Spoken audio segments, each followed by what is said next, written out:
सभी किसान साथियों का एक बार फिर से आपके अपने YouTube चैनल पर स्वागत है। किसान साथियों, उम्मीद करता हूँ आप सभी बहुत अच्छे होंगे।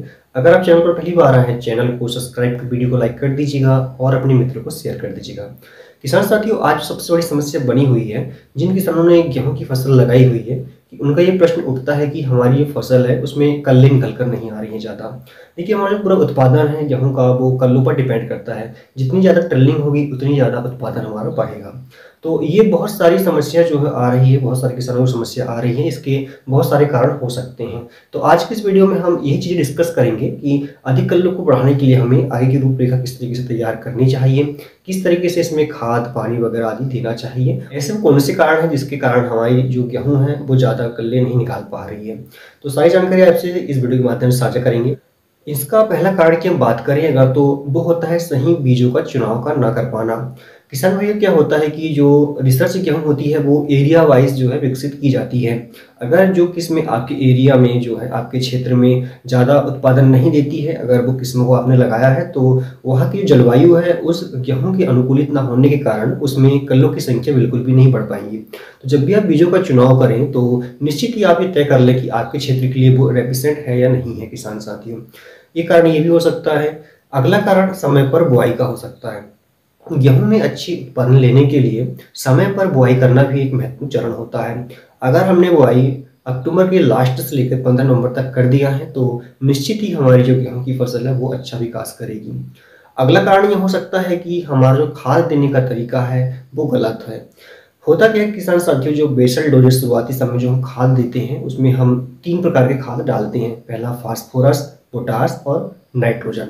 इन तीनों खादों को हम अगर सही अनुपात में देते हैं तो ठीक है। अगर इनका खाद का अनुपात सही नहीं है तो हमारी फसल में जो कल्ले हैं वो अधिक संख्या में निकल कर सामने नहीं आएंगी। अगर कल्ले निकल कर नहीं आएंगी तो इसका डायरेक्ट प्रभाव हमारा जो है वो उत्पादन पर पड़ेगा। तो किसान साथियों, जो अनुपात है खादों का, अगर वो हमने सही तरीके से दिया है, अगर हम प्रति एकड़ की बात करें अगर, तो इसमें हमें फास्फोरस, पोटास और नाइट्रोजन देना होता है। फास्फोरस की पूर्ति करने के लिए हम अधिकतर डीएपी का यूज़ करते हैं। तो शुरुआती समय में हमें डीएपी डालना चाहिए 1 बैग प्रति एकड़ के हिसाब से। उसके अलावा हमें इसमें 30 किलोग्राम पोटाश डालना चाहिए, लेकिन पोटाश की कीमत अधिक होने के कारण अधिकतर किसान इसका यूज़ नहीं करते हैं, जो कि सबसे बड़ी गलती होती है। इसके अलावा किसान साथियों, बुआई के समय ही हमें नाइट्रोजन के लिए यूरिया का उपयोग करना चाहिए। प्रति एकड़ 45 किलो हमें डालना चाहिए। लेकिन होता क्या है कि हम किसान भाई जो हैं वो हम पहला पानी लगाते हैं 21 दिन के बाद में, तब इसमें हम नाइट्रोजन देते हैं। लेकिन अच्छी ग्रो करने के लिए शुरुआती समय से ही हमें नाइट्रोजन देना चाहिए। ये भी इसका एक कारण हो सकता है किसान साथियों। अगले कारण की हम बात करें अगर, तो सिंचाई का तरीका हो सकता है किसान साथियों। इसके अलावा खरपतवार भी हो सकते हैं। अगर खेतों में अधिक संख्या में खरपतवार निकल कर आ रहे हैं तो उसका नियंत्रण आपको जरूर करना है। होता क्या है कि खेतों में अगर खरपतवार अधिक होंगे तो जो न्यूट्रंस है, जो पोषक तत्व है, वो जो खरपतवार उसके पौधे ले लेंगे और जो हमारी फसल वर्गी पौधे हैं उन्हें पर्याप्त मात्रा में न्यूट्रिएंट्स नहीं मिल पाएंगे किसान साथियों। तो इनका नियंत्रण करना भी बहुत जरूरी है। ठीक है, ये तो बात हो गई कि किन कारणों से हमारी फसल जो फुटाव नहीं कर पा रही है। अब अगर हम इसके निदान की बात करें कि हमें अब क्या करना है कि ताकि हमारी फसल अच्छा ग्रो करे या फिर अच्छे से फुटाव करे, तो इसके लिए हमें कुछ बातों का ध्यान रखना बहुत जरूरी है किसान साथियों। किसान साथियों, इस समय हमारी गेहूं की फसल लगभग 25 से 30 दिन के आसपास की होने को जा रही है। ये वो समय होता है जब फसलों में अधिक कली निकल कर आती है। इस समय कुछ सावधानी और कुछ अच्छे से इसकी देखभाल की जाए तो निश्चित ही हम कल्लों की संख्या बढ़ा सकते हैं। पहला तरीका क्या है किसान साथियों आपका, जैसे कि मैंने पहले बताया आपको कि हमें अच्छे उत्पादन के लिए 3 खाद देना जरूरी होता है, फास्फोरस, पोटास और नाइट्रोजन, जो कि हम डीएपी के माध्यम से फास्फोरस की पूर्ति कर लेते हैं और इसमें हम यूरिया जो है वो नहीं डालते हैं और साथ ही जो पोटास है वो भी नहीं डालते हैं। तो जब हमारी फसल 21 दिन की हो गई है, इसमें हम पानी लगाने की सोच रहे हैं।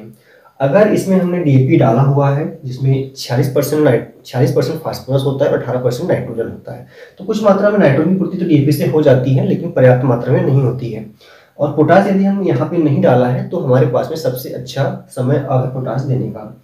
तो देखिए, इसमें हमें क्या करना है, पहले जब हम पानी लगाएंगे तब 30 किलोग्राम इसमें हमें पोटास देना है। ठीक है, साथ ही 45 किलोग्राम हमें इसमें यूरिया देना है। तो जो ये पोटास हमें बेसल डोज में देना था वहां पे हमें नहीं दिया है, तो यहाँ पे हमको देना है। 21 दिन के बाद में जब हमारी फसल फुटाव के लिए तैयार हो तब उस समय हमें 30 किलोग्राम पोटास देना है, 45 किलोग्राम यूरिया देना है किसान साथियों। इसमें हमें 5 किलोग्राम माइक्रो न्यूट्रिएंट्स भी देना है। ठीक है, 5 किलोग्राम क्या देना है, इसमें माइक्रो न्यूट्रिएंट्स देना है। माइक्रो न्यूट्रिएंट्स में क्या होता है, जो हमें 17 प्रकार के पोषक तत्व होते हैं, जिसमें 3 की पूर्ति तो हमने खाद के माध्यम से कर चुका था।